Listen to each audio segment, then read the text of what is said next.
We will call this meeting of the Community Development Committee to order. We have one person short of a quorum, but we're going to continue anyway. Most of today's meeting is updates and just informational sharing. So we'll go forward, and if we have that person show up for the quorum, then we'll have votes on the couple items that need action. But if in the meantime, we'll start over there with Miranda and run around with introductions, if we would, please. Miranda Wolf, City of Fargo Planning. Tia Broseth, Fargo Planning. Mark Williams, Fargo Planning. Thomas Hill, United Way. Sam McDonald. Sammy and Shane Home Builders Association. Melissa Rademacher, Downtown Community Partnership. Fargo Planning, non-paid. How's that? Christy Silskar, Planning and Development. Jasmine Markison, Planning and Development. Great, thanks. And you know, John Gunkelman, just because we'll arbitrarily double everybody's wages today. I know it. Just like that. I just can't. Just joke. We'll have an executive fiat. All right. We'll come back to the minutes at some point shortly if we get one more person. I know that, here we go, we have our quorum at this moment. Matt, do you want to introduce yourself if you would? Hi, I'm Matthew Pike. I'm the Executive Director and CEO of Fargo Housing. Thank you. This is exactly what we needed, one more person, and we got our quorum. I know Jim Johnson can't. You feel effective, Mr. Well, you're more than effective. You're a great addition. Jim can't be here, and Linda Klebe can't be here, and Kenny Nixon. And And who? Shara. Shara. Shara. Okay, and Nicole is sick. So we'll be winging it today, and we'll move on, but thank you all for showing up. Do I have a motion to approve the minutes of the last meeting? So moved. So moved. Is there a second? I'll second. Any corrections or changes? If not, we'll just do a vote. All those in favor say aye. Aye. Opposed, nay? And we have Mike Redlinger. Thank you for joining up. Absolutely. We're going to have a rather expedited meeting today. Okay.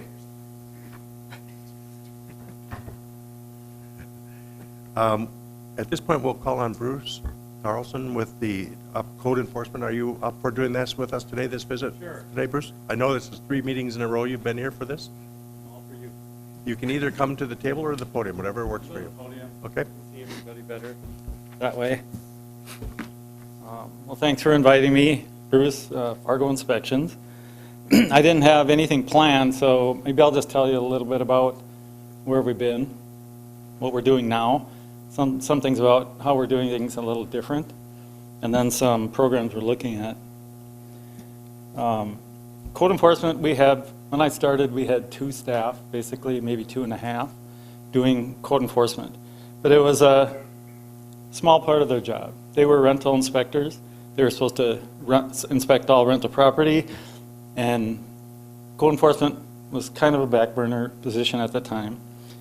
It was loosely run. I don't think we kept a lot of data at that time.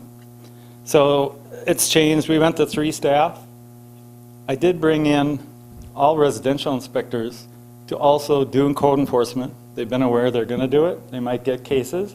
And right now there are some residential inspectors taking cases, such as dilapidated buildings, things like that. I don't know, and I can't go back in time to tell you how things used to be done. I was involved in 2001, so I have an idea of the direction of the commission, direction of the planning department, direction of Ron Strand, who was my boss. And things were done differently. It was like dilapidated homes. If we received a complaint on a home, at that time, if you boarded up a home, that's all you had to do. You kept the animals out of the house, kept the vagrants, kept the police out of the area. You were okay. You could do that for decades. So that has changed with direction from the planning department, from the commission, from the mayor, from the neighborhoods. We've heard it, and we changed our direction. So now we take all complaints. I'll just say our big 3 are dilapidated homes, junk, and junk vehicles. That's the 3 we do. We do a few other little ones, but that's the big 3 that we're working on constantly. And when we take those complaints, we take them, we document them, whether they're anonymous or not. We record them, and we come to a resolution on them. If there's a complaint, name and phone number, they will get a return call. Can I say that happens every time? Maybe not. Maybe the inspector didn't think it was important enough. But if they want it, and it says it on this complaint form, because we document it, they're supposed to get a call back on a resolution. There's many things that we do that are active all the time, constant, take too long, and we get a lot of calls on updates and things like that. So I don't work on them personally, but I work closely once they get to the level of the commission. So you may get transferred to an inspector, and there are certain inspectors, they should know everything about the case. We get up, if the case goes to court, we get updates regularly now from the city attorneys, so we know what the resolution is with that case also. Many of them take way too long. They always have, but we've tried to talk to them about streamlining things. Many times we will give many delays ourselves. The owner says something, we delay. The owner says something else, somebody else comes out of the woodwork, we delay. And then we get it to court. The court's fresh in their mind. They give the same delays. Well, we'll give him another month to take care of this issue. So, and then that gets delayed. So we tried to streamline them. We write a notice. We will try and give a deadline. If we think it's serious, we go right to court. We don't monkey around giving more time. The attorney says the more time we give, the more muddy the case is. So he'd rather have us streamline them right in there. Don't send multiple letters. Don't send letters to different people. Focus, keep it easy so it's easy to say in court. We have ticket books. We can write tickets. We're kind of deputies of the police department. That started way back when I did it. I carried a book. I loved writing tickets. It was instant gratification at an issue. The police have a great job. You could go write it. I would write them and run. And I wouldn't waste time. I have inspectors that will go knocking on doors. And I try and get them to focus. You know, they'll go, or especially around India Sioux, there's a lot of them. They'll go looking for the owners of vehicles. And it's like a lost cause to me. But they try and work with them that way. So I try and get them to focus. Same with junk vehicles. We have a strict policy.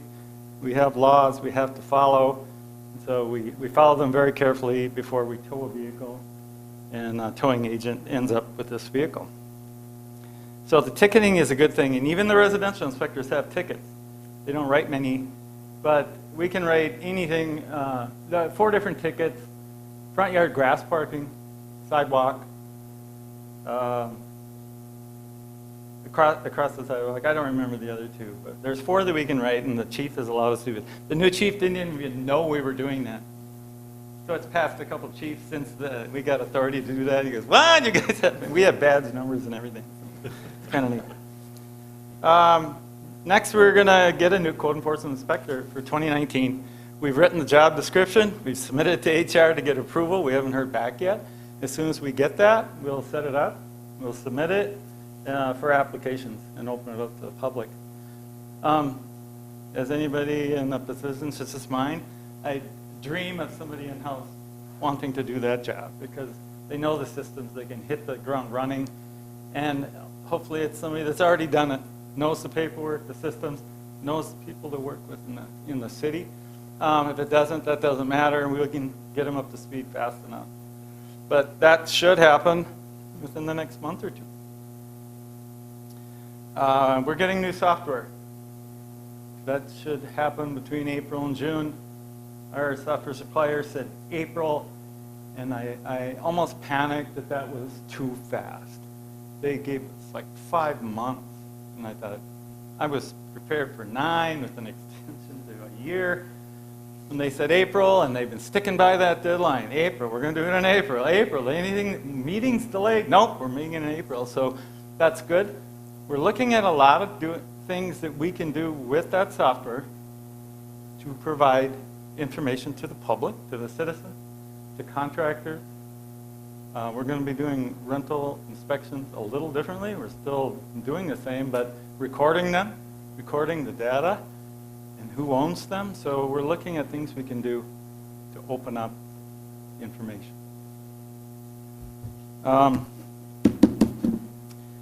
Let's see, that's about all I have now.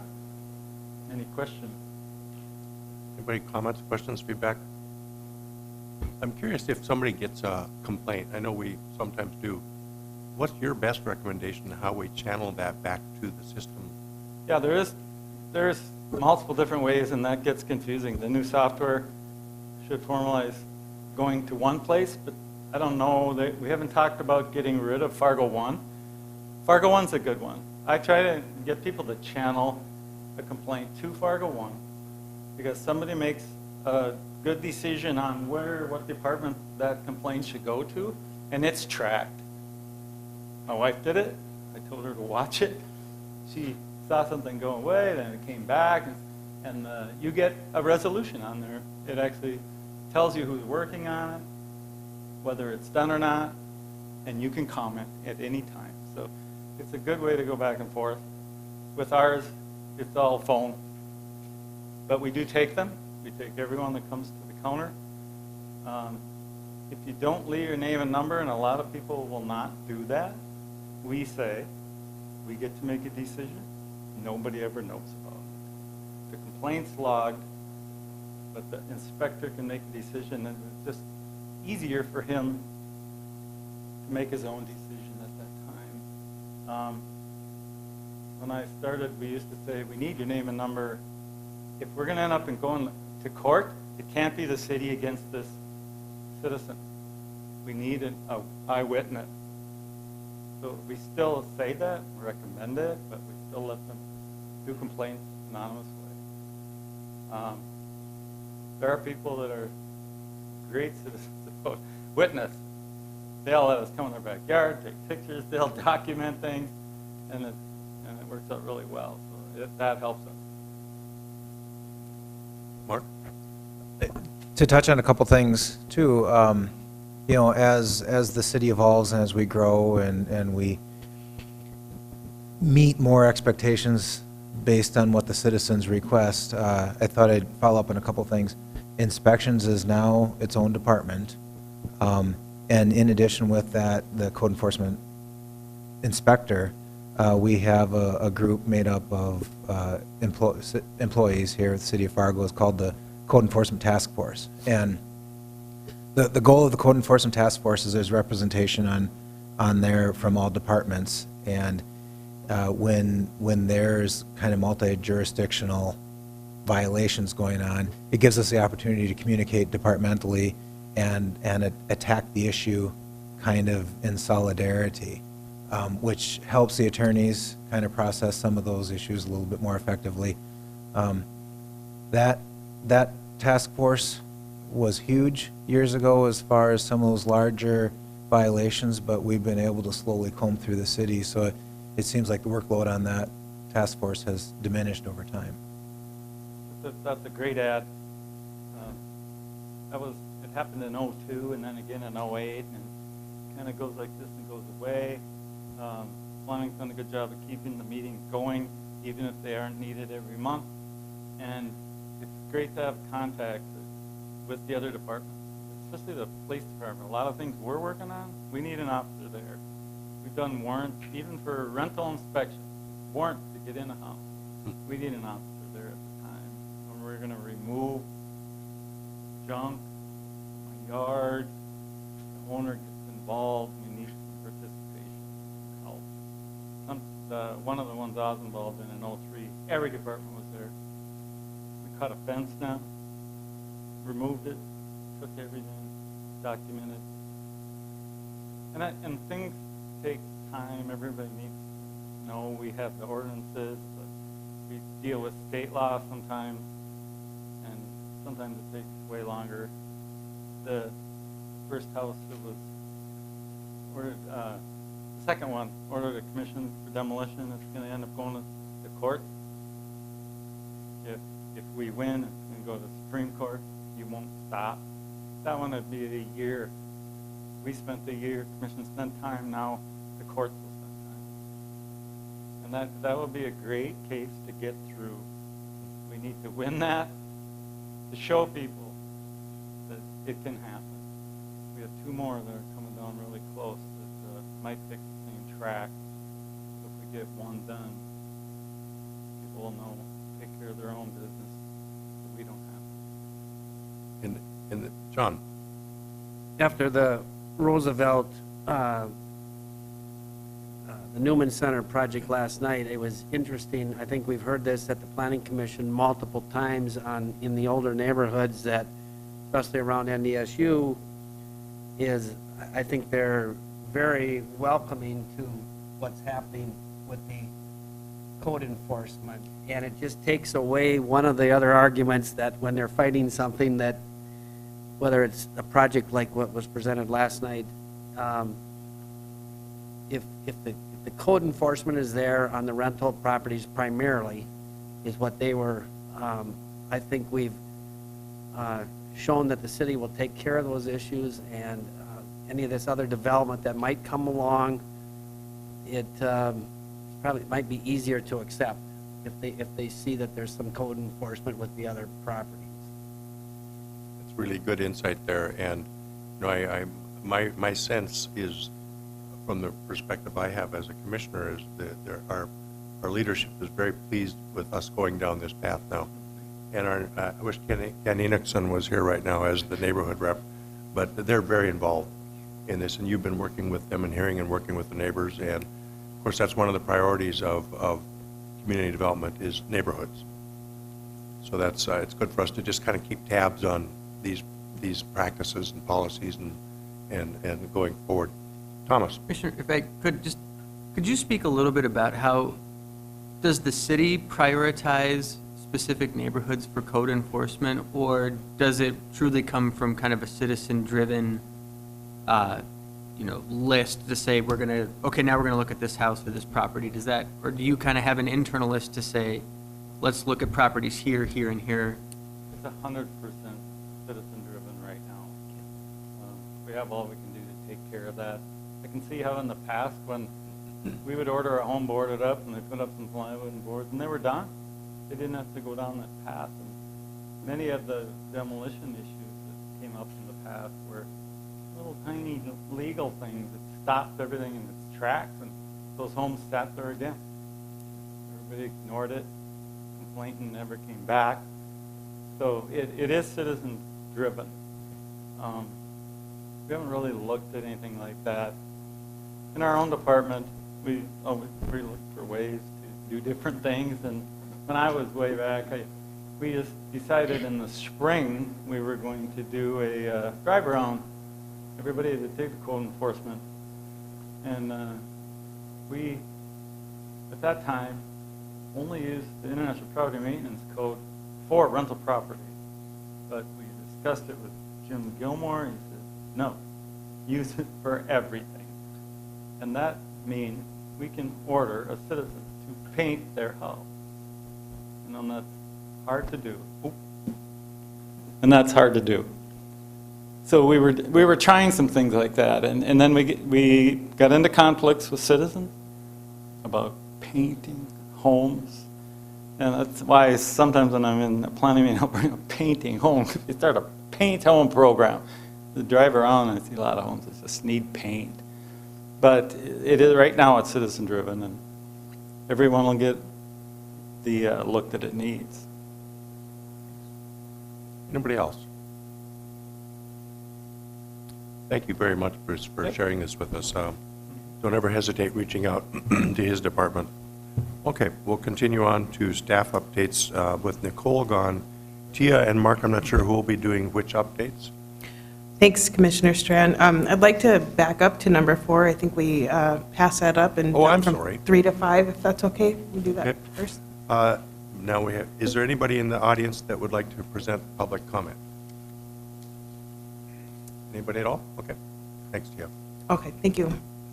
So the first thing under staff updates is the annual community assessment of the 2017 Consolidated Annual and Performance and Evaluation Report, which we typically refer to as the CAPER.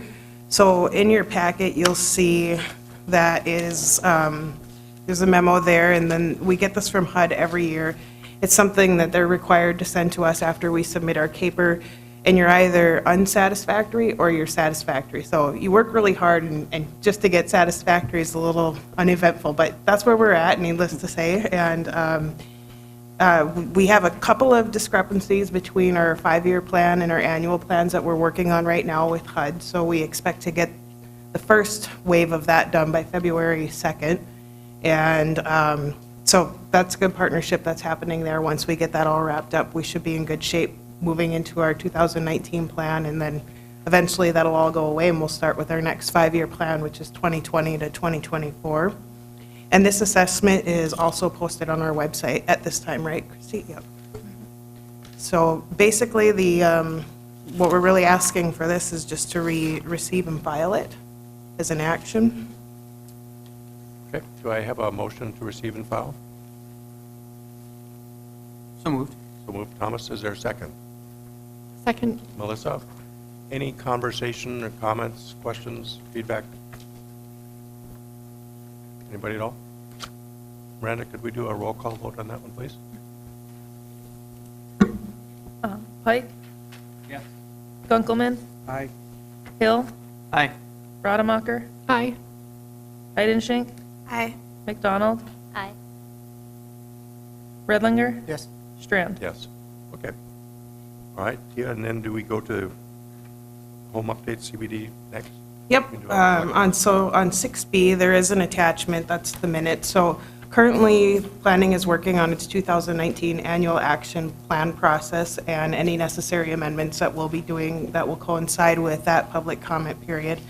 So the first step in that process is a public input meeting, which was held last Tuesday afternoon in the commission room here. And so the minutes that you see here are from that meeting. There are approximately 10 people that showed up to share the work that they do in the community. And it was a pretty good meeting. So we've done minutes for that. So the next thing that happens is our community development block grant applications are due this Friday.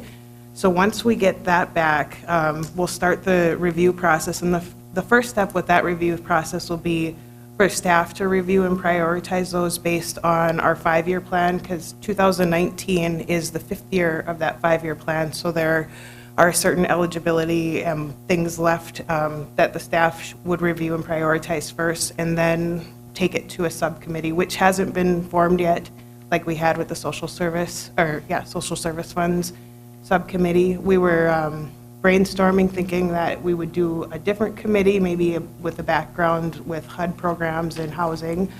And we were thinking, if interested, that could possibly be Matthew Pike, Sammy Eidenschink, and Thomas Hill, if you're interested. Otherwise, that's not a decision that we have to make now. We can get back to that after staff reviews all of the CDBG applications, but look as that as the next step after that initial staff review. Yeah, as long as we're at that point, and there, I saw a couple heads nodding, Thomas and Matt could do that. Sam, would that work for you? Yeah. Okay, so you have your committee, Great, okay? thank you. Anticipating you'll all know that that's the community development block grant side of this process going forward. So thank you for offering to do that. Okay, sorry, Gail.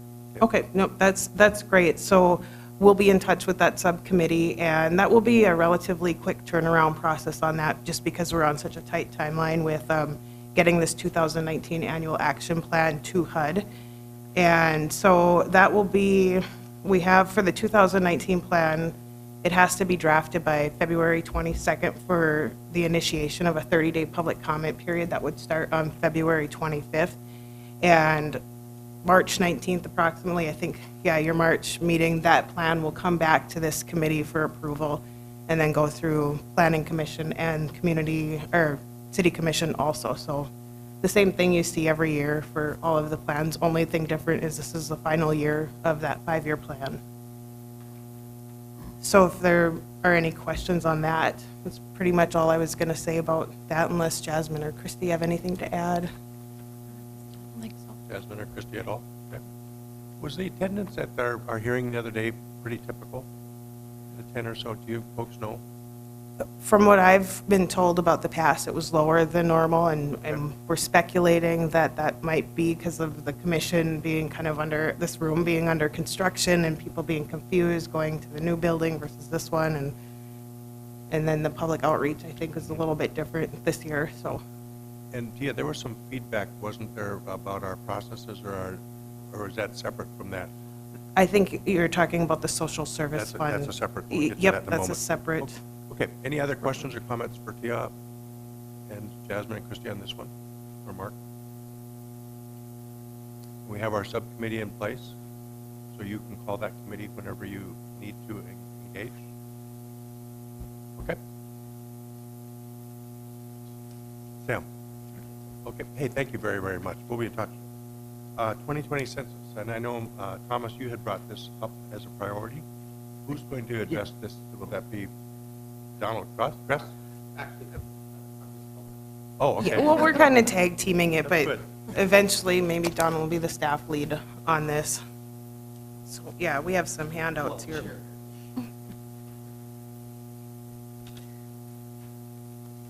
So I wasn't at the last CD meeting, but I had heard it had come up. I don't know if there were any specific questions about it, but we can kind of cover it generally, and if there are any questions, we can do our best to answer them now. Commissioner, if I can just, Absolutely. my only question was to try and inquire what was the City of Fargo's role and how can either the Community Development Committee be engaged in making sure that residents, and most importantly as nonprofits that are serving either low-income or disaffected populations, make sure that they feel comfortable, safe, and know that the census is something that they can and should fill out, and obviously it affects all of us as residents. But I just want to make sure that there's a communication plan moving forward and that organizations and entities, and most importantly, citizens can be informed and engage in the process. Okay, yeah. Well, maybe I can give a little bit of background. I don't know how many people have been involved in census in the past. I haven't totally been involved with it up until now. I know just enough to describe it a little bit, but I anticipate we're going to learn a lot more about this as a community as 2020 census is coming up. So the first thing is the Constitution requires us to do this count every 10 years. And census partners with local governments and regional governments to get a full count. And why is that important? You can see some of the reasons on this handout that we gave you. Number one, counts are really important for getting federal funding into your community. So I think, what's the average over 10 years? One household is? One household brings about $40,000 into the community. Right, so when, and that's over 10 years. Yep, over 10 years. So if you multiply that times however many households there are in the Fargo community, that's quite a bit of funding for our community that we don't want to miss out on. So we want to make sure that we are a big part of that outreach process, and we're working with all of our boards and commissions and our nonprofits to make sure that we count the populations that might be scared to fill out those surveys, or that the count, the actual form that goes out. It's also used to determine districts for Congress and legislature and the House of Representatives seats, so the number that a state gets. Some states are on the verge of losing seats, others could gain seats by making sure there is an accurate count and that everybody is counted.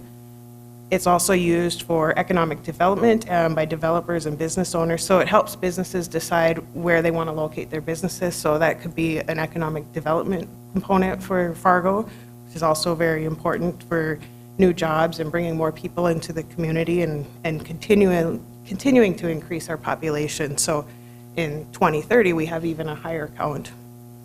And then, so yeah, that's generally like the basic reasons why the count is so important.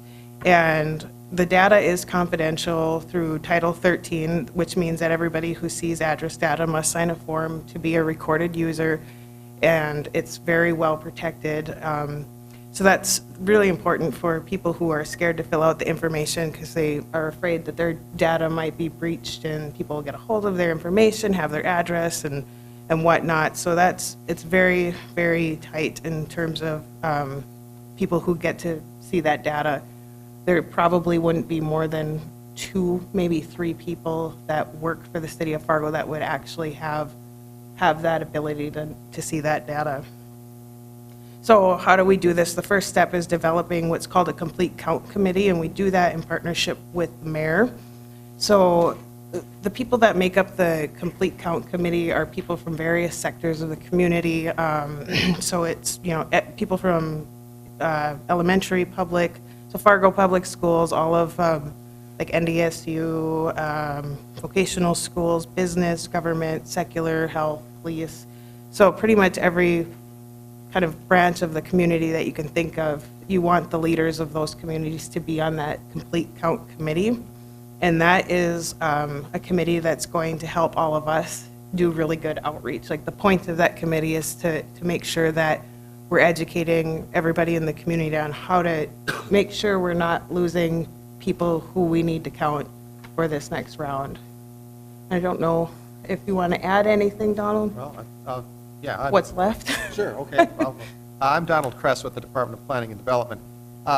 In your handout that we handed out there, as T indicated, this is actually just from the census. This is a publication from theirs, handy reference to the many things the census does, and I'm sure many of you are familiar with that. There's also another page in here, again also from one of the census's outreach toolkits. That's this. And these are some of the, as you were suggesting, Mr. Hill, some of the challenges that you face when doing the census. People have concerns. They don't think it has any impact. They don't feel comfortable sharing it. They have trouble completing census forms for various reasons. Could be language or others. And I don't have time to fill it out.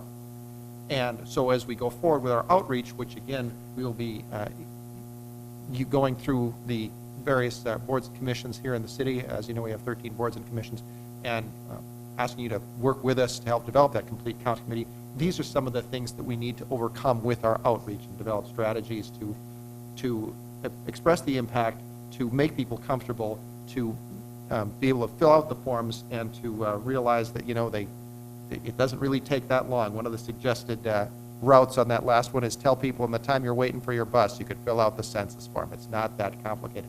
Also, this year, you'll be able to fill it out online. And we won't go into the details of that there. So this is the first time that that's ever been done, the idea being to go forward with this. And the mayor, Mayor Mahoney, stated some time ago when we first started working on this that, we want to have the complete count here in Fargo. And there is a very broad range of people who are counted. There's a standard census guideline for that. It includes students, basically people who spend most of their time here. Even though they might be students from Wisconsin, they're going to NDSU, they would count if they're here on April 1st, 2020. So that's another, and then also on the back of this one is this timeline, which is the general timeline to the census. What's coming up here, again, Census Day is April 1st, 2020. That's the day the official count happens. But there's, as you see, a lot of preparation work there. So we're not doing too badly here. We're in the in the first part here, educate local leaders, partners, communities, promote participation. Again, getting a complete count committee, reaching out, as you were saying, Mr. Hill. And so eventually, the whole community's got to be involved in this to some degree. And as we get going forward with this, Tia and I will be working on this, and we'll let you know who to contact. You can contact either one of us. But and if you have any strategies, or perhaps some of you have participated in previous censuses or have some similar outreach experiences that say, hey, this really worked for us. Hey, have you tried this? Hey, we did this last time. Or reaching out for some of these other surveys or things that your organizations might do. We would sure appreciate having that information and having those ideas, because we don't have a lock on good ideas. We're all participating here. We're all working toward the same goal. So I think that's all we have. Yeah, I think that's a good broad outlook on it right now. Any questions or feedback? I'm curious about a couple items, and maybe John, you might know this from MetroCog, or Michael, or Donald, or Mark, but I'm hearing this at MetroCog a lot about the regional census count and the implication to that, and I'm also hearing that in a sense of when we get over 200,000 or something in the collected area. I'm just speaking loosely, but there's a really significant implication to us with regard to the region. And this will also, I believe, affect our transit. Does anybody know that overview of the metro region population and how that impacts MetroCog or transit? Honestly, Commissioner, I don't do a lot with MetroCog. I know, as you state, that there is a break point, because after 50,000, you get an MPO, a Metropolitan Planning Organization, and then after 200,000, you basically go the next step up.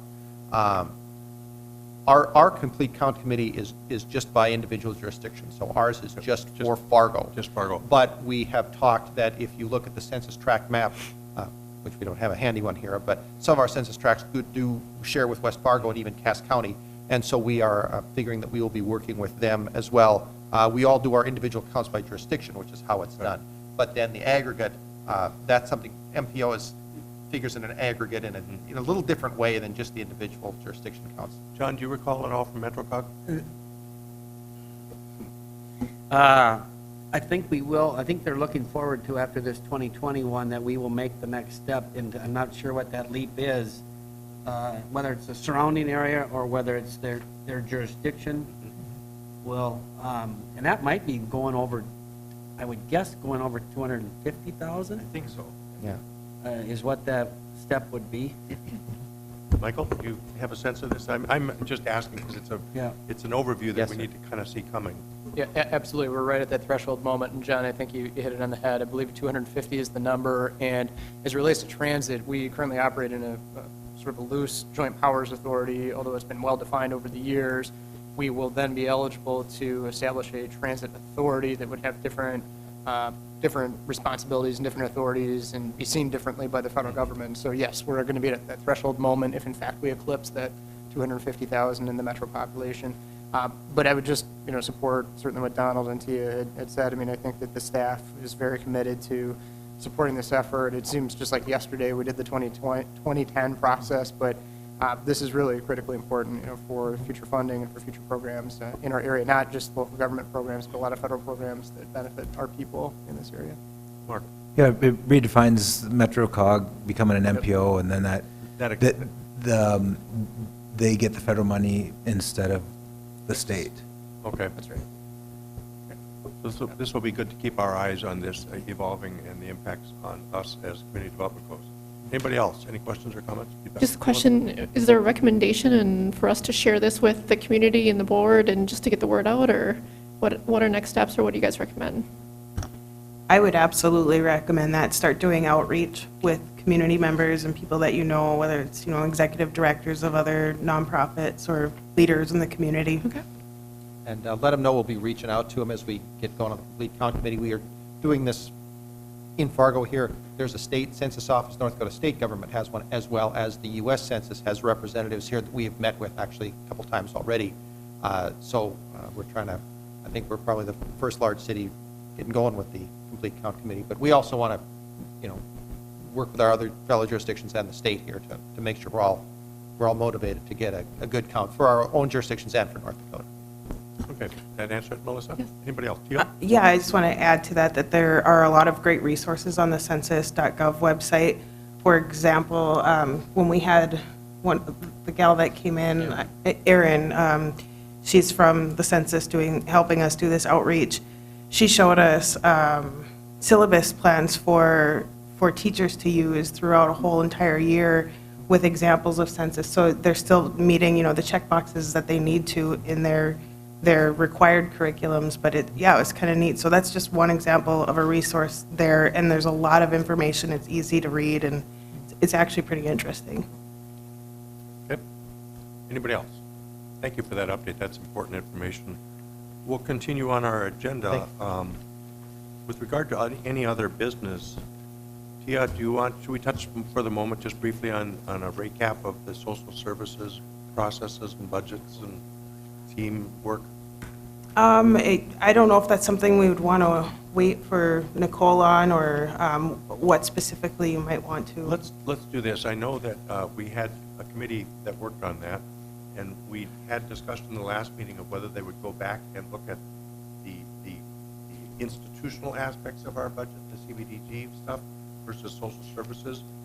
As I understand it, we'll have a clarification in the next meeting, but we remember there was a discussion about Native American Commission and Fargo, or Human Relations Commission and Youth Commission, for example. Long story short, and we'll get an update, but long story short, those are already coming out of our general fund. So we'll have a clarification of that process. That committee won't be needing to meet, which was Linda Clevey Thomas and Sam, and Jim Johnson maybe. So I think that committee's done with that processing of the social service grant applications. And we'll have more clarification from Nicole about the general fund aspects of those other sides of that. It was a really good process from our committee to do this. I know we're getting some feedback from some folks out there that aren't quite, we're tweaking and improving our way of communicating to people who get grants and how we announce it and all that, the feedback for them, but that's going to be an ongoing process. Did I cover everything, Tia? Yeah, I think, in general, yeah. Okay. Thanks. Anybody else? Only on that subject, Mr. Chair, which is, I guess, the question for the next meeting for me would be, specifically referencing on that spreadsheet, the items that were kind of in the yellow, is absent any action on those items and any progress with regard to those items, what is the balance in the social services fund that is otherwise unallocated because that represented, a relatively significant percentage-wise portion that's currently kind of, we're waiting to hear an answer, which I'm totally okay with, but I would just kind of want an update on what's the status with those yellow items and barring, any progress with regard to those yellow items, what is the total dollar amount that's otherwise unexpended in that fund? So we can maybe carry that forward and have a follow-up on that, unless you know offhand. No, I don't. At this time, I'm not prepared to have that conversation, but I think that we can definitely do some follow-up and visit with Nicole once she's back in the office. Thanks. And just to be clear, I wasn't expecting you to, Tia. I didn't want to put you on the spot. Like, I didn't say, what's the number right now? But for the next meeting would be great. It'd be super helpful. Now, Thank you. Tia, as I understand it, did those grants, that as we do it, they get released, and then the folks can qualify for Giving Hearts Day conceivably? Yes. So that's all done and in place? And It's in process, yes. Okay. Anybody else? We're evolving that process, and so you all know we're trying to shift our priorities to the highest priority items relative to our mission statement. So we're going to get feedback from folks that have maybe gotten some token amounts in the past and go, well, where's our $1,000? We're used to getting. But so we'll have that kind of conversation going ongoing. However, we need to always keep our eye on what our goals are and the highest priorities of this committee, and it's a balance. Okay. Anybody else on that topic? Is there anybody else? One last call for public comment? Anybody at all? We will stand adjourned. Thanks, everyone, for showing up. It's sincerely appreciated. Thank you.